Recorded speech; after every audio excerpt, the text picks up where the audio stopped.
स्थापित शिवलिंग और चर शिवलिंग। चर मतलब अंग के अवयव को भी लिंग का प्रतीक माना चाहिए, उसका भी एक बहुत बड़ा पार्ट है।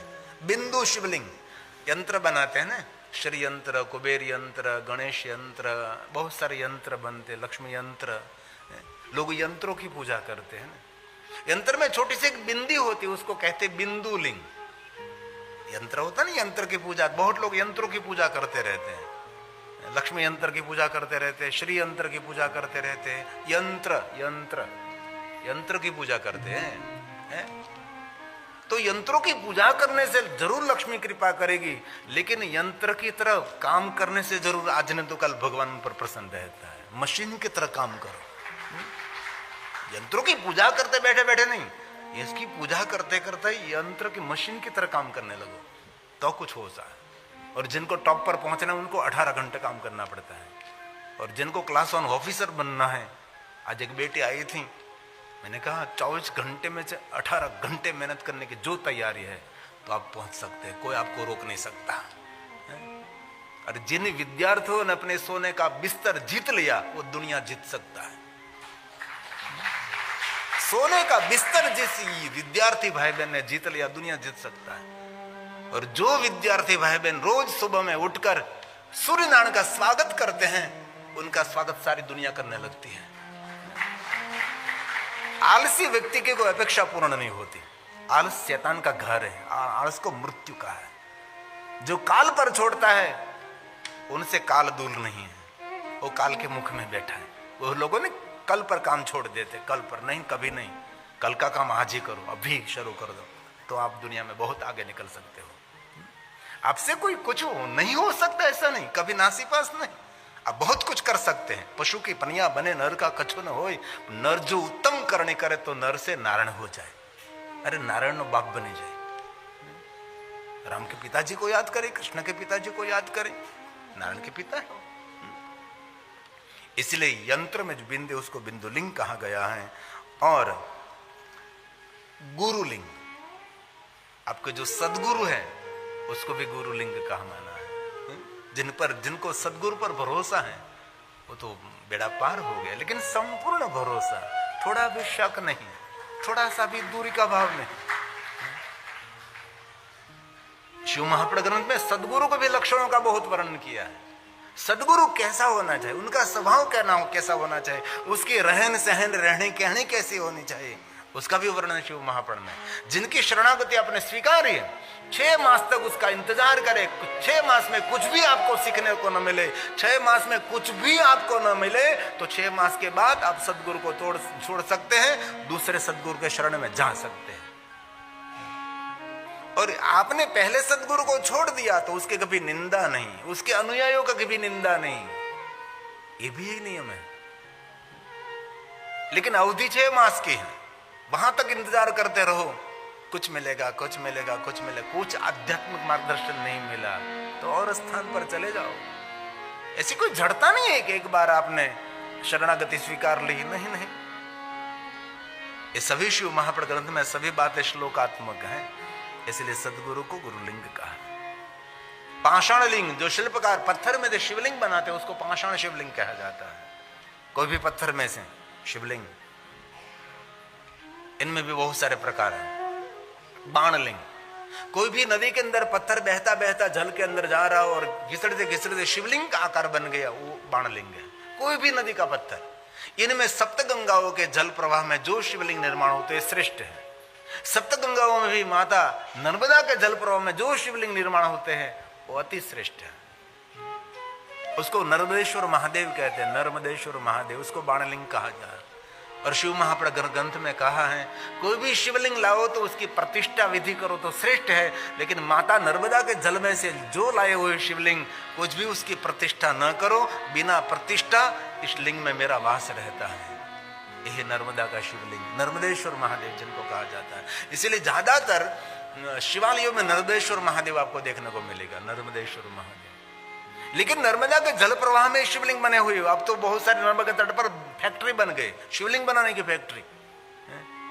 हमारे एक नर्मदा के तट पर गांव है बकावा, बकावा गांव, पूरा गांव शिवलिंग बनाता है, पूरा गांव में घर घर में फैक्ट्री है शिवलिंग बनाने की। 1-1 करोड़ 10-10 करोड़ का एक शिवलिंग, 10 रुपये तक शिवलिंग, इतने छोटे से छोटे जितना बड़े से बड़ा शिवलिंग वहां निर्माण होते हैं। लेकिन वास्तव में देखें तो नर्मदा का जल प्रवाह में जो डुबकीकार होते हैं डुबकी लगाते हैं, और डुबकी लगाने के बाद जो हाथ में मिलता है वो लेकर ऊपर आते हैं। 1 डुबकी, 2 डुबकी, 3 डुबकी, 4 डुबकी, एक डुबकी पर पैसा लेते हैं, अंदर जाते हैं और हाथ में जितने पत्थर आए लेकर ऊपर आएंगे और आपको देंगे। इनमें पूरा दिन भी निकल जाता है। ये शिवलिंग मान्यता है। ऐसी बहुत सारी बातें हैं, मैं क्या कहूं क्या ना कहूं। स्फटिक शिवलिंग, हीरे जैसा चमकदार कांच जैसा एक स्फटिक है, उसको कहते हैं स्फटिक शिवलिंग। भगवान विष्णु लक्ष्मी जी को स्फटिक शिवलिंग दिया, इसीलिए विष्णु पत्नी लक्ष्मी जी स्फटिक शिवलिंग पूजा करती है। प्रातःकाल, मध्याह्न, संध्या तीनों समय शिव की पूजा करनी चाहिए। प्रातःकाल शिव दृष्टवा निशि पाप विनश्यति आजन्म कृतम मध्याह्न। 3 समय आपके घर में जो भगवान है ना, उसके 3 समय दर्शन करो। और घर में 10 व्यक्ति, 1 व्यक्ति ने दर्शन कर लिया, पूजा कर ली, नहीं, सबको पूजा करनी चाहिए, सबको दिखाना चाहिए। प्रातः काल शिवं दृष्ट्वा निशि पाप विनश्यति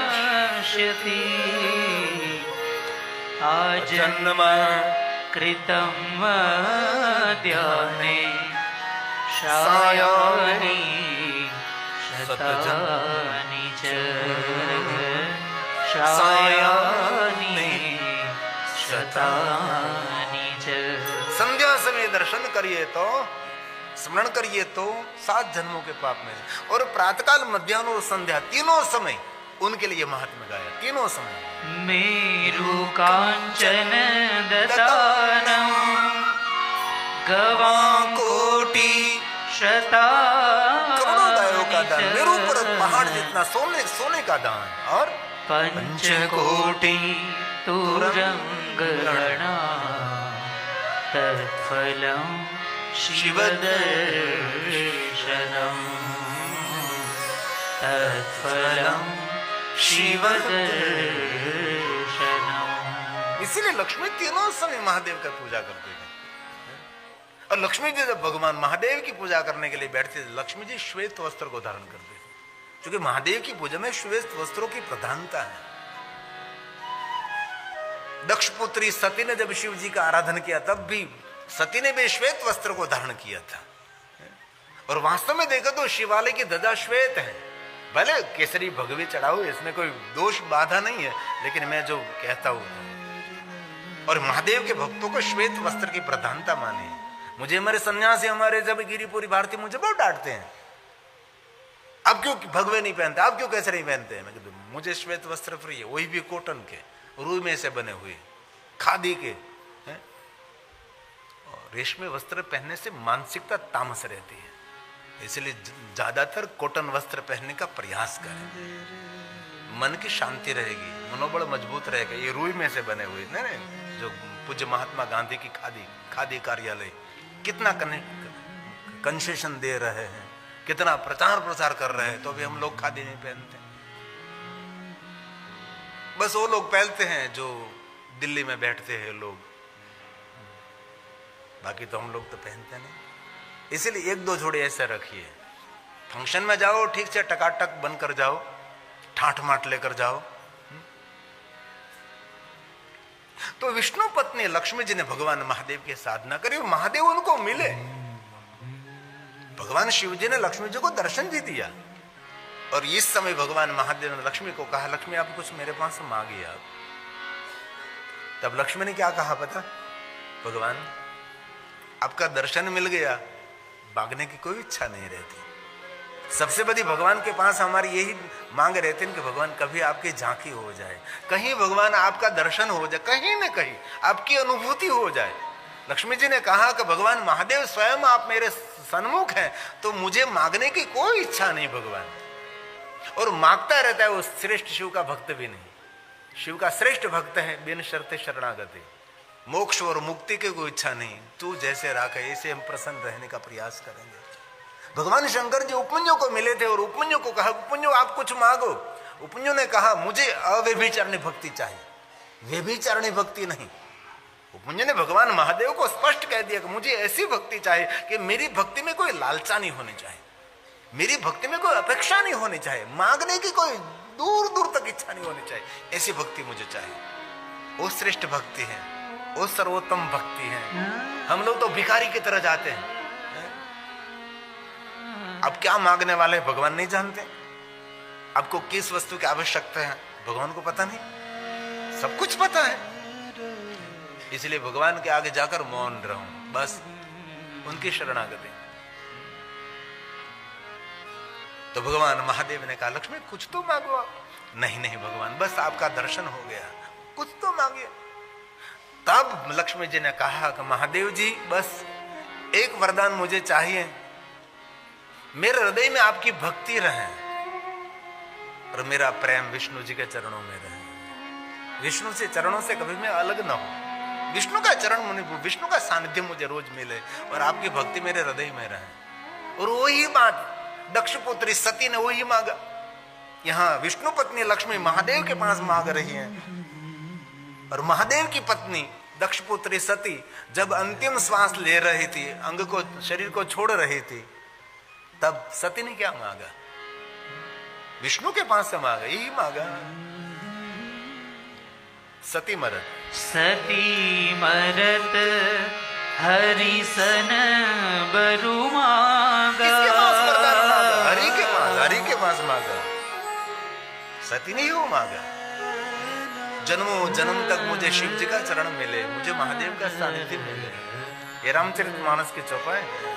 सती मरत हरिसन बरु मांगा। जन्म जन्म शिव पद अनुरागा। जन्म जन्म शिव पद अनुरागा। तब बार बार महादेव कहने लगे लक्ष्मी कुछ तो मांगो मेरे पास से। लक्ष्मी ने कहा नहीं महादेव जी, बस मुझे आपकी अविचल भक्ति मिले, मेरी भक्ति कभी विचलित न हो, अविचल भक्ति मिले मुझे, कभी मेरे भक्ति में कोई विक्षेप ना पड़े, मेरी श्रद्धा मेरा विश्वास कभी टूटे नहीं, ऐसी भक्ति मुझे चाहिए। तब महादेव ने कहा लक्ष्मी जो मांगते हैं और देते हैं उसको देव कहा जाता है। मेरे पास कोई मांगता नहीं है तो भी उनको मैं देता रहता हूं, इसलिए मैं महादेव हूं। इसलिए आज मैं आपको वरदान देना चाहता हूं। आपने मेरे पास मांगा नहीं लेकिन देना चाहता हूं। आज मैं आपके समक्ष खड़ा हूं, आपके समक्ष उपस्थित हूं मैं। आज का दिन क्या है? लक्ष्मी जी ने कहा कि महादेव आज का दिन तो सोमवार है और सोमवार के दिन श्वेत वस्त्र पहनना चाहिए, सोमवार के दिन श्वेत पुष्प महादेव को अर्पण करना चाहिए, सोमवार के दिन श्वेत नैवेद्य भगवान को अर्पण करना चाहिए। सोमवार के दिन श्वेत वस्त्र, श्वेत पुष्प, श्वेत चंदन, केसरी युक्त चंदन नहीं, श्वेत चंदन भगवान महादेव को अर्पण करें। रक्तवर्ण चंदन, श्वेत चंदन, केसरी युक्त चंदन, गंगाजल युक्त चंदन अर्पण कर सकते। लिंगाष्टक की एक पंक्ति है,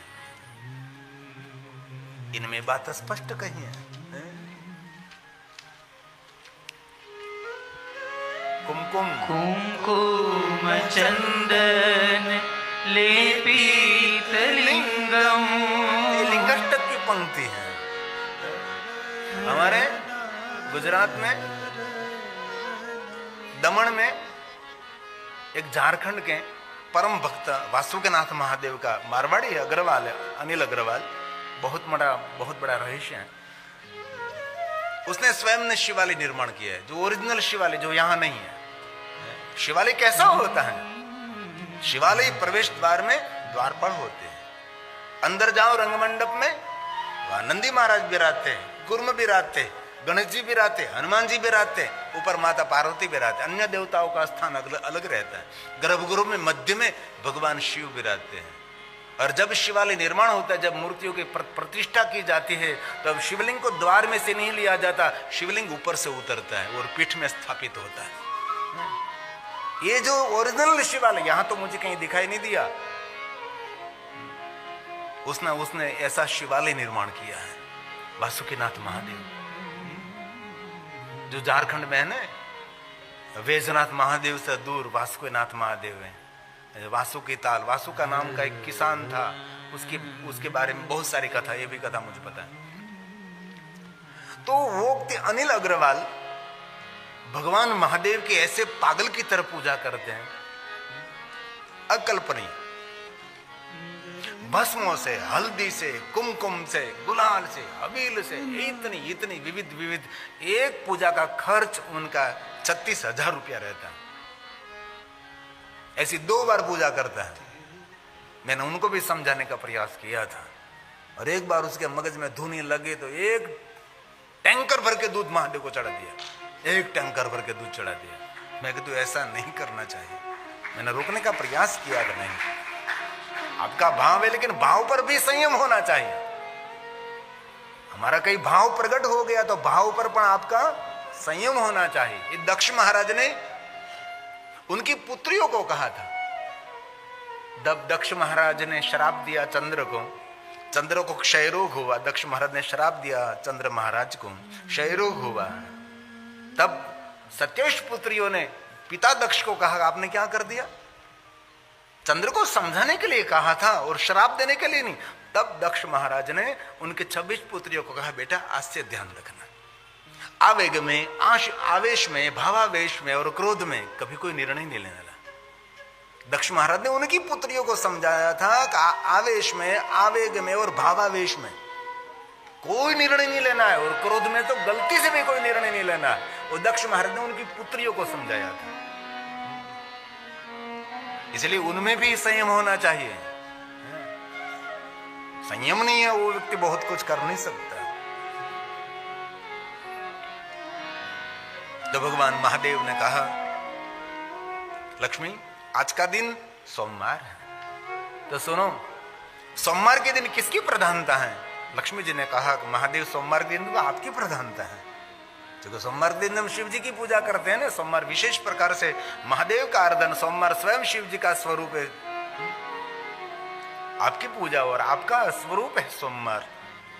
तो लक्ष्मी, मैं आज से आपको वचन देता हूं, अभी तक सोमवार मेरा था, लेकिन आज से सोमवार लक्ष्मी जी मैं आपको दे देता हूं, आपकी पूजा की प्रधानता रहेगी। इसीलिए लक्ष्मी की पूजा की प्रधानता सोमवार के दिन है।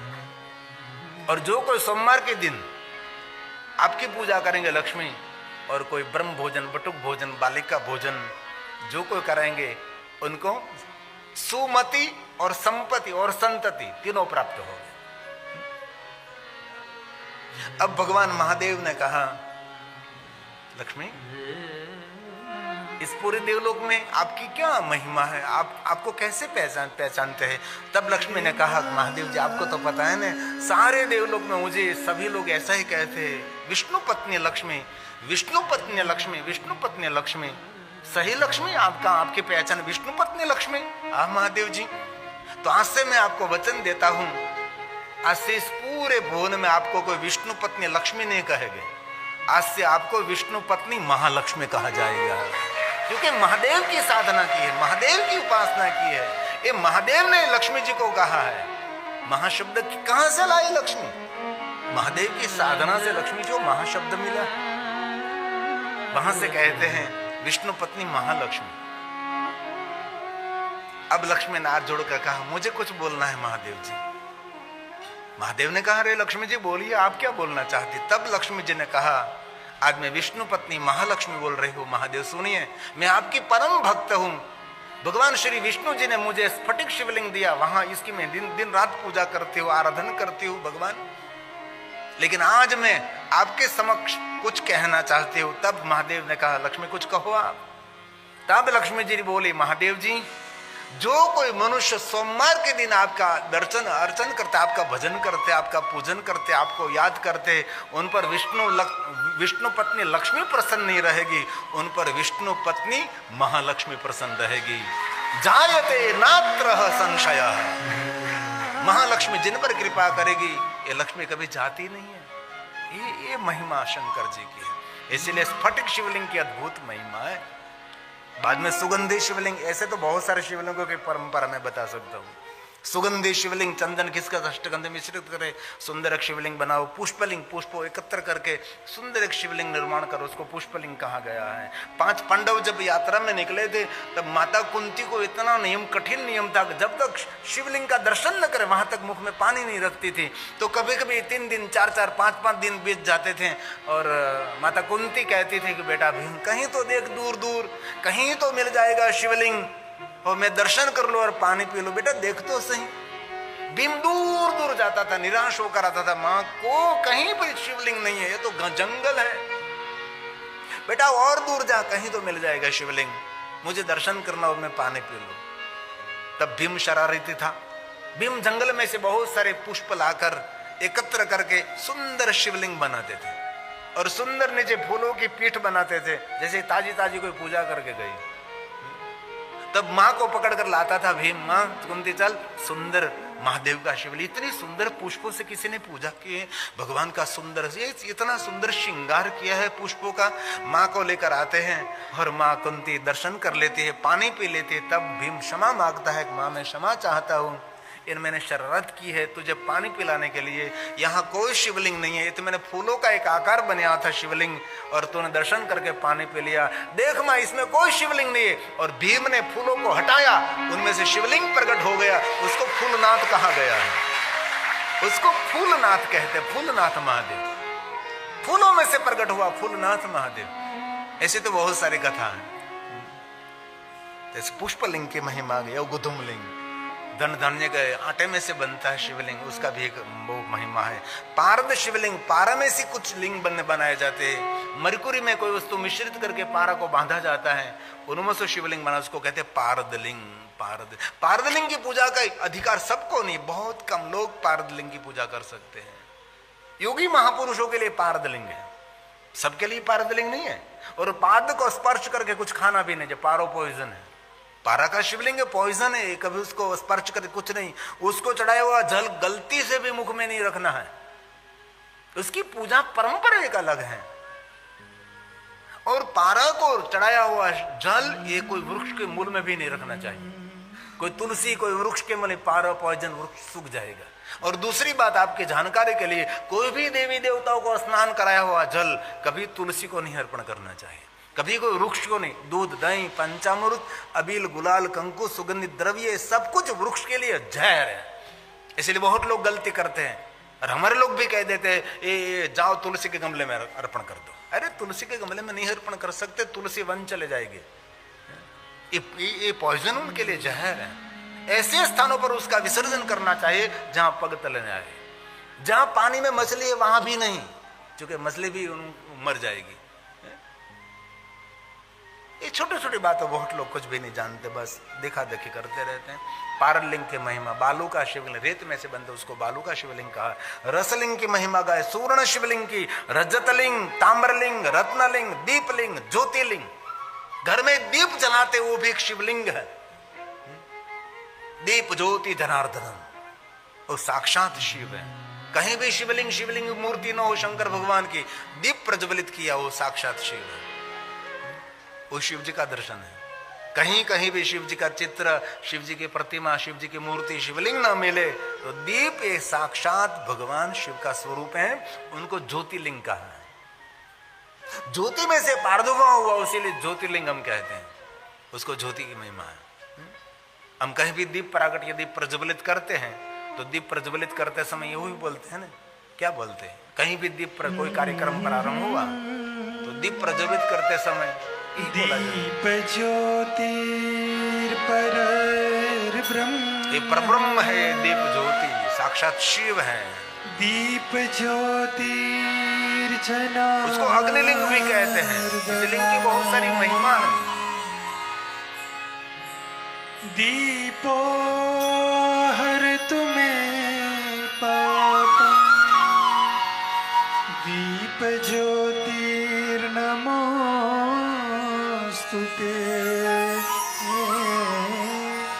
दीप ज्योतिर्नमोस्तुते। घर में जो शिवलिंग रखते हैं उसको चलित शिवलिंग कहते हैं। आप क्या छोटे से मंदिर में जो भगवान महादेव का लिंग स्वरूप रखते हैं उनका नाम है चलित शिवलिंग। उसके सामने बैठकर पूजा कर सकते हैं। और घर में शिवलिंग है तो उसका भी बहुत सारी महिमा, अंगुष्ठ के नाप का होना चाहिए, 4 अंगुली के नाप का होना चाहिए। बड़ा है तो उसकी रोज पूजा भी करनी चाहिए। और घर में नर्मदेश्वर महादेव का शिवलिंग श्रेष्ठ मानते हैं, इसलिए घर में शिवलिंग रख सकते। प्रश्न हुआ कि 2 रख सकते, 3 रख सकते हैं। आपके मंदिर में जितने जगह है इतने शिवलिंग रख सकते हैं। छोटा सा मंदिर और शिवलिंगों की संख्या बढ़ जाए नहीं, 1 2 3 4 उसका कोई भेद नहीं है। और आपके घर के मंदिर में भगवान कम होना चाहिए। कहीं लोगों के घर में जाते तो इतने भगवान होते हैं, पूरा मंदिर भगवान से भर गया, जहां जाते वहां से भगवान को पकड़ कर लाते, बैठा देते, इतने भगवान, एक दूसरे को टेका देकर बैठे। टेका वाली सरकार, एक ने अपना टेका ले लिया तो पूरी सरकार गड़बड़। ऐसा मंदिर, ऐसे कितने भगवान, ऐसा नहीं। हमारी सनातनी परंपरा में 5 बस, 5 के कोई भी रूप, शंकर, पार्वती और गणेश, भगवान विष्णु, प्रत्यक्ष सूर्य नारायण। जी आपको कोई मन में है तो विराज सकते, लेकिन घर में ज्यादा भगवान भी नहीं रखना है। इतने भगवान को कैसे संभालोगे आप? इसलिए ये मंदिरों की परंपरा है। और मंदिर नीचे होना चाहिए। कई लोगों के घर में मंदिर लटकाता हुआ मंदिर है, लटकता हुआ मंदिर नहीं, घर के सभी भी जहां तक लटकते रहते हैं। इसलिए मंदिर का स्थान कैसे, और भगवान को आपका पूरा घर नहीं चाहिए, थोड़ा कोना चाहिए, ईशान कोने में भगवान को बिठा दीजिए जहाँ सही स्थान है। कहीं लोग दादरा के नीचे बिठाते हैं भगवान को, दादर है ना, सीढ़ी के नीचे, ऐसा कभी नहीं। उनका भी एक बहुत बड़ा विज्ञान है। तो उसको कहते हैं चलित शिवलिंग, आत्मलिंग की महिमा कही और भूमंडल लिंग की महिमा कही, सूरा भूमंडल। और एक लिंग है पार्थेश्वर शिवलिंग, जो मिट्टी में से शिवलिंग निर्माण करते हैं। ब्राह्मणों को श्वेत मिट्टी में से, क्षत्रियों को लाल मिट्टी में से, वैश्य को पीली मिट्टी में से, शूद्र को काली मिट्टी में से। इसमें नहीं जाते हुए कोई भी पवित्र स्थान से मिट्टी लाकर कचरा काकरा दूर करके शुद्ध जल मिश्रित करके सुंदर एक शिवलिंग बनाओ, नीचे सुंदर पीठ बनाओ, भगवान का आह्वान करो, उसकी सुंदर पूजा करो। पूजा करने के प्रार्थना, परिक्रमा, वंदना करके शिवलिंग का विसर्जन करिए। कहीं तालाब में, कहीं जल में, कहीं वृक्ष के नीचे, किसी का पैर न पड़े, कहीं कोई अपमानित न करे, ऐसे स्थान पर। ऐसे पार्थेश्वर महादेव की पूजा के शिव पुराण ग्रंथ में बहुत सारे महिमा है। जो नित्य पार्थेश्वर महादेव का पूजन करते उसकी कभी अपमृत्यु नहीं होती।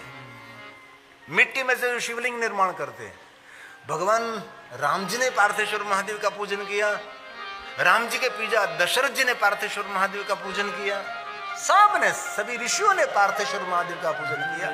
इसलिए कभी अवसर मिले तो पार्थेश्वर महादेव की पूजा की कोई महिमा है। मैंने इस महाशिवरात्रि निमित्त पूरे 9 दिन पार्थेश्वर महादेव पर बहुत सारे मैंने कथा की थी, बहुत सारी पार्थेश्वर पार्थेश्वर पार्थेश्वर पूरे 9 दिन के लिए। इन पर मैंने बहुत बार, क्योंकि बहुत बड़ा चरित्र रहता है भगवान का, इसलिए जो कोई मिट्टी में से शिवलिंग बनाकर भगवान शिव की पूजा करते उसके लिए कहा। अपमृत्युहरं काल मृत्योर्श्रापी विनाशनम। अपमृत्युहरम, अकाल मृत्युहरम। और किसी ने श्राप दिया है तो श्राप में से अब मुक्त हो सकते हैं। दक्ष महाराज ने श्राप दिया चंद्र को, तो ब्रह्मा जी ने चंद्र को कहा, चंद्र प्रभास तीर्थ में जाकर आप मिट्टी में से शिवलिंग निर्माण करके आप पूजा करो। और मिट्टी में से शिवलिंग निर्माण करके चंद्र महाराज ने पूजा की, क्षय रोग में से मुक्त हुआ। हम सबको ज्योतिर्लिंग मिला, प्रथम ज्योतिर्लिंग सोमनाथ महादेव, ये पार्थिव शिवलिंग का ही एक प्रागट्य है, ये ज्योतिर्लिंग हमारा प्रथम। इसीलिए किसी ने श्राप दिया है तो श्राप में से भी पार्थेश्वर महादेव की पूजा से मुक्त हो सकते हैं। और कहा कलत्र, कलत्र मतलब योग्य पत्नी, मधुर भाषिणी, अभार्यो लभते भार्या सुशलाम च पतिव्रताम। ऐसी पत्नी मिलेगी जो पत्नी पति व्रता हो, मधुर भाषिणी हो। अभार्यो मतलब कुंवार हो, अभार्यो लभते भार्या। योग्य पत्नी के लिए कोई दरेक युवा दरेक युवा शिव की पूजा करनी चाहिए। जैसे हमारी बहनों योग्य वर के लिए शिव की पूजा करते हैं, तो योग्य पत्नी के लिए पुरुषों को भी पूजा करनी चाहिए।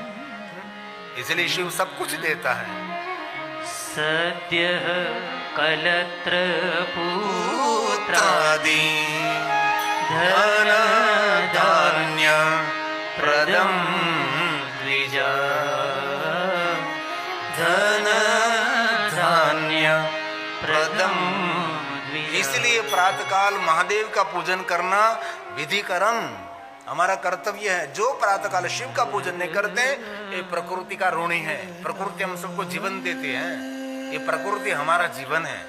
इसीलिए आज का हम लोग प्रकृति के साथ छेड़छाड़ कर रहे हैं, प्लास्टिक जलाते जहां तहां, कितना गंदवाड़ पैदा करते हैं, वृक्ष को काट रहे हैं, सीमेंट कंक्रीट का जंगल बन रहा है, कितनी प्रकृति का छेड़छाड़। यहाँ कचरा जलाया था, 3 दिन 4 दिन तक जलता रहा। यहाँ हम जा रहे थे तो मुझे मुकुल भैया ने कहा बापू ये कचरा जल रहा है। 4 दिन तक कितना धुआं 4 दिन लगातार है? क्या मेरा भारत महान, ट्रक के पीछे मेरा भारत महान है? ट्रक के पीछे लगते है कि मेरा भारत महान। और तीनों पटरी पर ट्रक चलता है, चारों पटरी पर ट्रक चलता है, छोटी गाड़ी को जाने की कोई जगह नहीं, और मेरा भारत महान।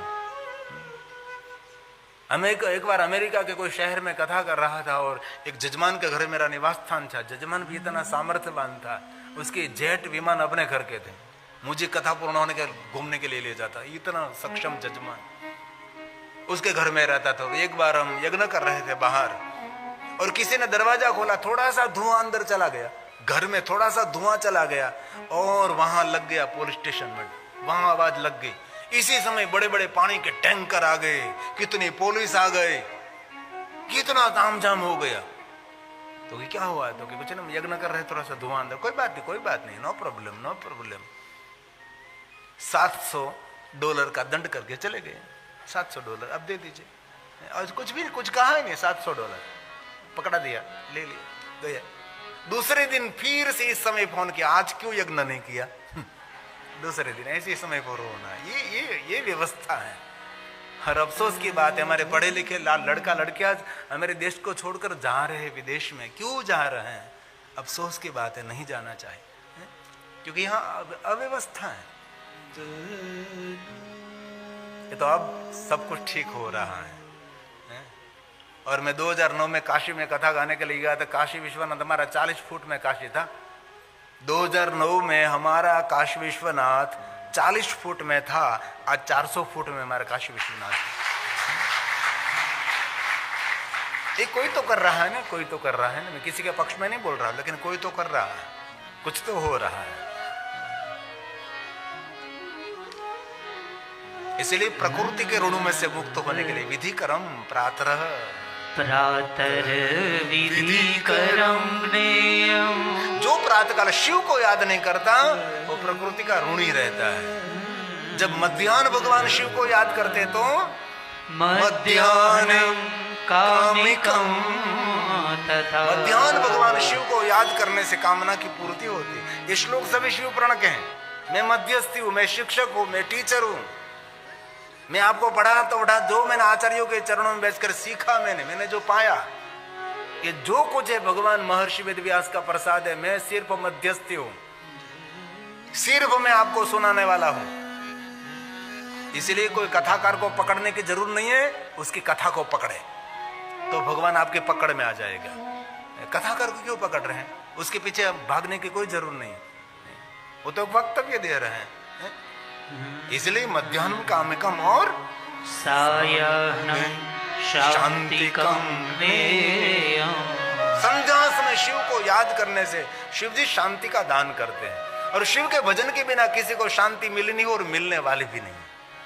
यदि जिनको शांति चाहिए वो शिव जी का भजन करें। शांति का दान करने वाला शिव है। इसलिए संध्या समय और जीवन की संध्या मंगलमय बनानी है तो संध्या समय कोई भी स्थिति में, पवित्र अपवित्र अवस्था कभी भी कहीं भी हो, संध्या के समय विशेष प्रकार से महादेव को याद करो। ट्रेन में, प्लेन में, कहीं भी आप हो, लेकिन संध्या समय कभी भूलना नहीं चाहिए। कोई संध्या के समय शिव को याद करने से जीवन की संध्या मंगलमय होगी। जीवन की संध्या का नाम क्या है? वृद्धावस्था, बुढ़ापा, जर्जरित शरीर, आज नहीं तो कल आने वाला है समय।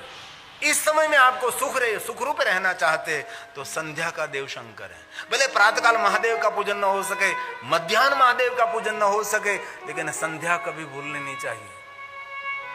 संध्या धीरे धीरे धीरे सूर्यास्त हो जाएगा, अंधकार का प्रारंभ होगा। अंधकार में क्या आवश्यकता होगी? ज्योति की।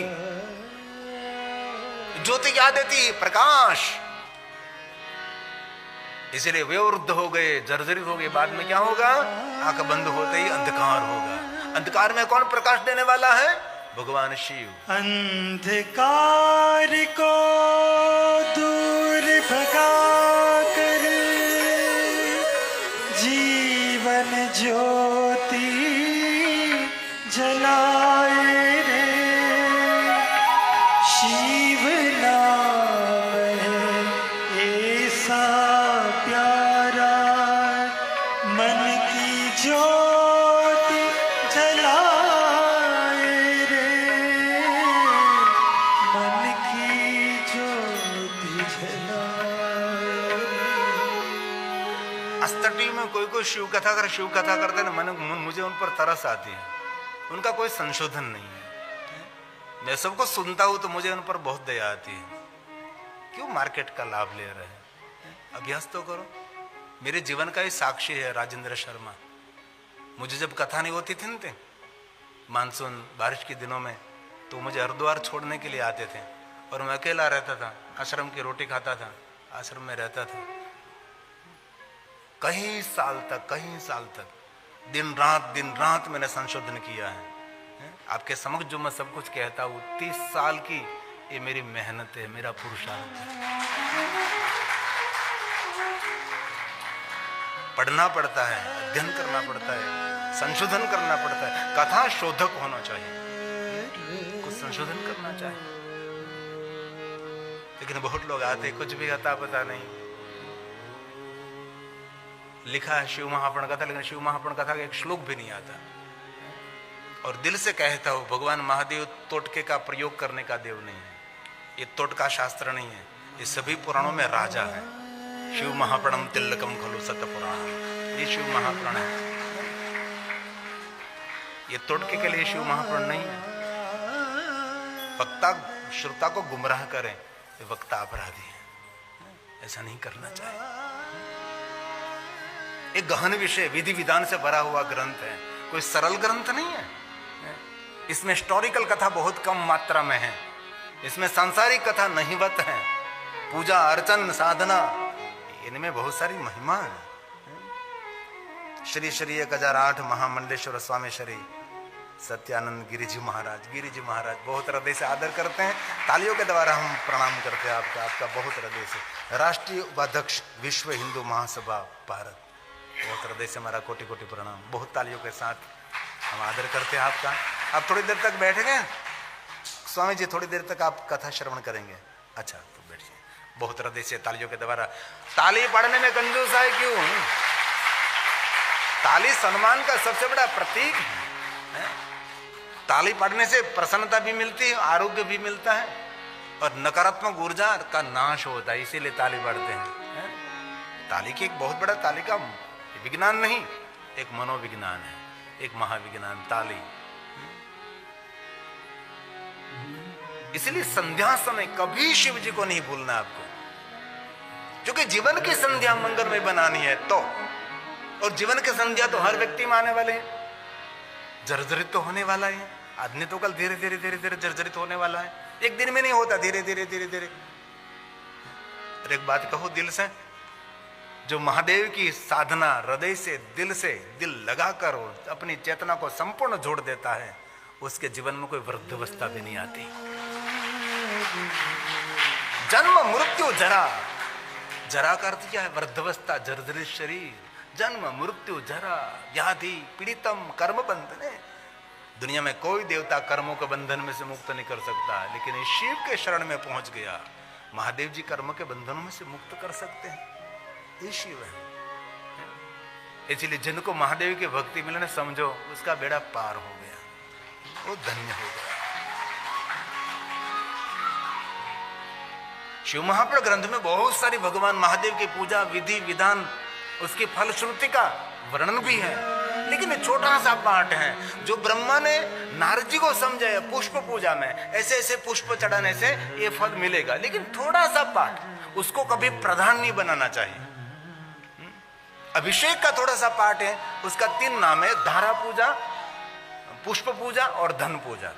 कैसे धन धान्य शिव जी को चढ़ाने से क्या फल मिलेगा, कैसे पुष्प चढ़ाने से क्या फल मिलेगा, कैसी धारा करने से क्या फल मिलेगा, ये पूरी फल श्रुति है। ये पुष्प चढ़ाओ, ये पुष्प चढ़ाओ, ये पुष्प चढ़ाओ, ये चढ़ाओ, ये चढ़ाओ, ये चढ़ाओ, उसके धारा करो, उसके धारा करो, उसके धारा, ये धान्य चढ़ाओ, ये धान्य चढ़ाओ, ये धान्य चढ़ाओ। ऐसी 3 प्रकार की भगवान भक्ति है और इनमें फल श्रुति कही है। और बाद में क्या कहा पता, ब्रह्मा जी ने ये बोलना चाहे श्रोताओं के सामने, ये चढ़ाने से ये फल मिलेगा, ये चढ़ाने से ये फल मिलेगा, ये चढ़ाने से ये फल मिलेगा। लेकिन ब्रह्मा जी ने ये भी नारद जी को कह दिया, नारद जी ये सभी फल मिलेगा लेकिन कर्म का फल पहला मिलेगा। जो कर्म किया है तो उसका फल पहले मिलेगा।